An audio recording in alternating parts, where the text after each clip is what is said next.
já viveu alguma situação que depois parou para pensar e percebeu que pode ter sido vítima de violência ou de abuso?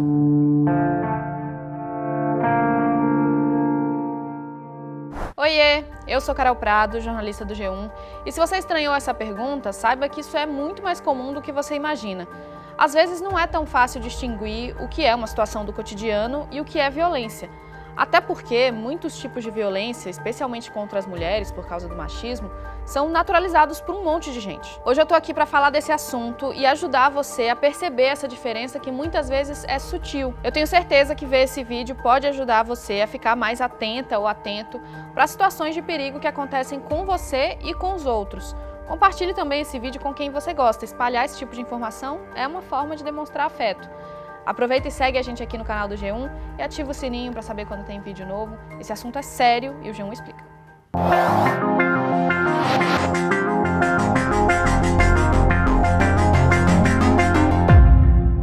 Quando a gente ouve falar em violência doméstica, pensa logo em alguém apanhando em casa, né? De um marido, namorado ou até de um parente.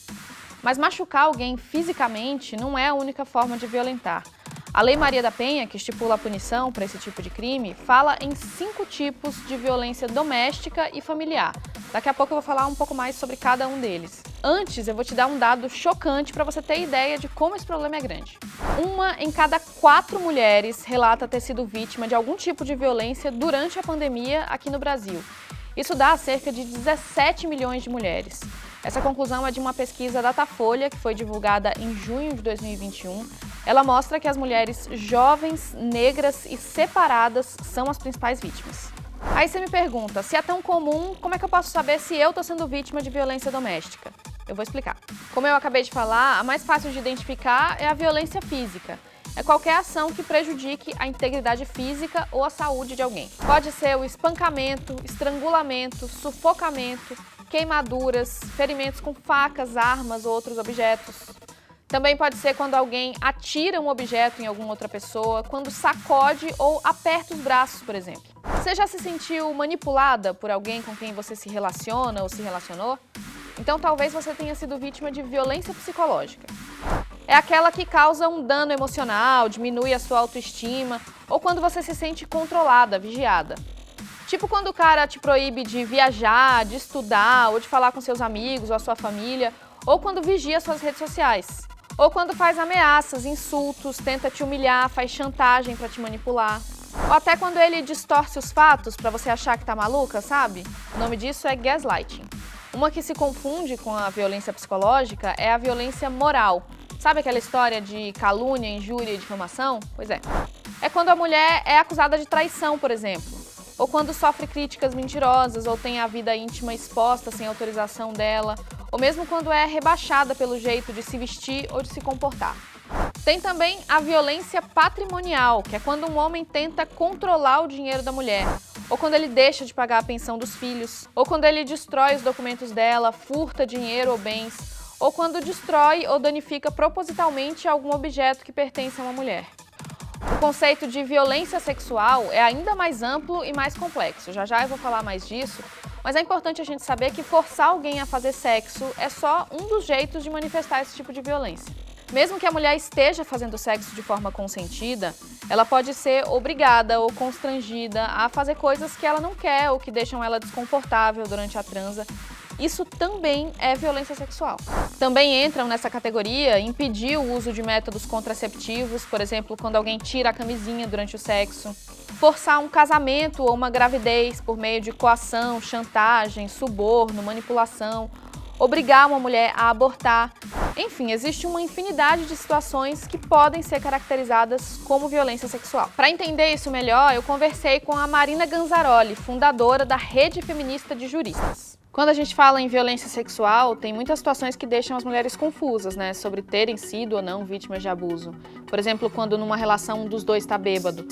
Quais são os sinais de alerta de que um crime pode ter sido cometido? Muitas vezes a gente tem dificuldades de compreender se aquilo foi ou não um assédio.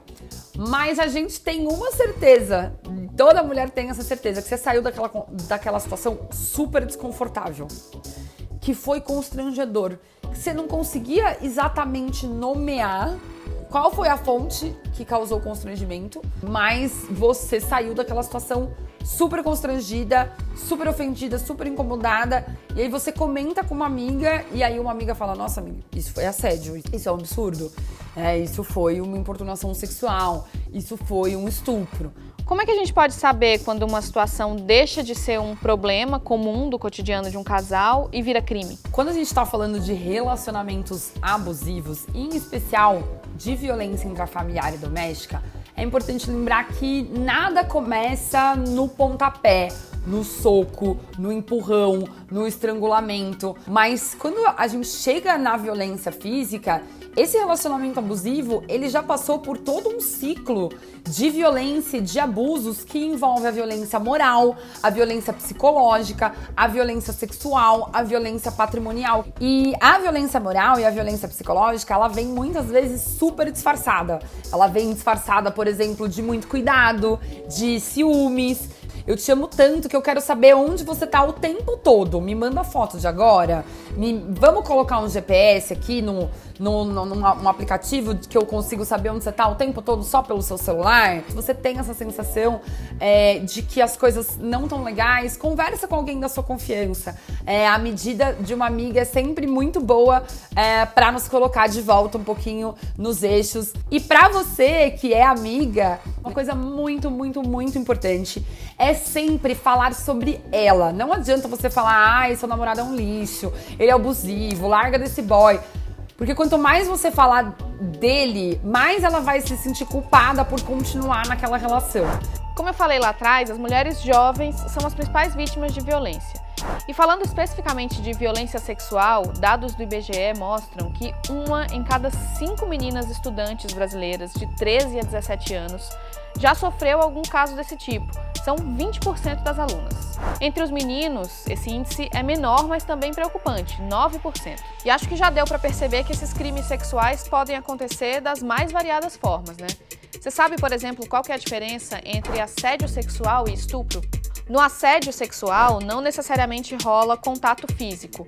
São palavras constrangedoras, brincadeirinhas de teor sexual que incomodam, comentários inapropriados. Pode ser uma aproximação forçada, avanços além do limite, aquela investida inconveniente que você já pediu para parar, ou alguma oferta de algum benefício em troca de sexo ou de alguma carícia. Muitas vezes, e é bom ficar atento a isso, o agressor está numa posição de poder, pode ser um professor ou um chefe, por exemplo, que usa essa posição para intimidar a vítima.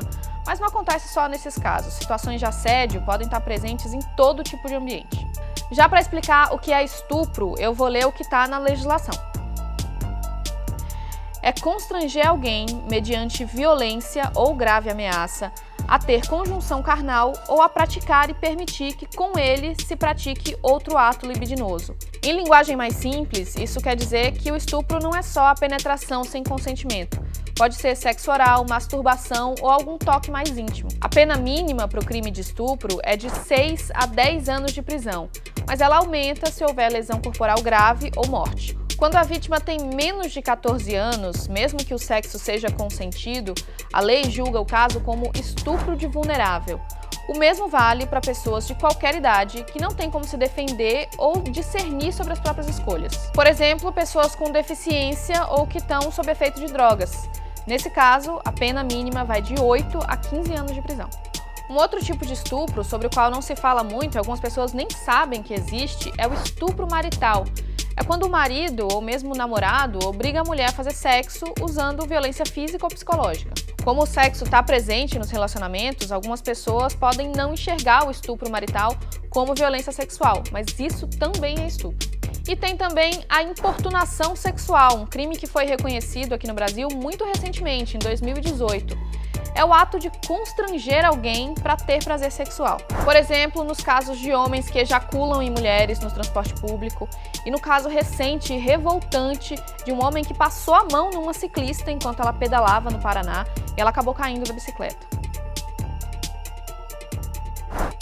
É claro que essa consciência sobre o que é violência sexual e o que é violência doméstica foi mudando ao longo dos anos. Eu conversei sobre isso com a psicanalista Vera Iaconelli. Essa consciência sobre o que é violência contra a mulher mudou ao longo dos anos? Como é que aconteceu esse processo? A conscientização em relação à violência contra a mulher, ela vai mudando a partir do movimento feminista, a partir dos movimentos da sociedade civil que vai tentando discutir por que existe na diferença entre gêneros uma diferença de valor, de qualidade, no qual se imagina então que os homens deveriam ter poder, uma ascendência sobre a mulher, e a mulher deveria pedir sempre permissão para tudo que ela faz ou deixa de fazer, ou seja, que a mulher seria mais ou menos como uma criança que depende do seu homem, do seu pai, do seu marido, do seu irmão, para fazer o que ela quer.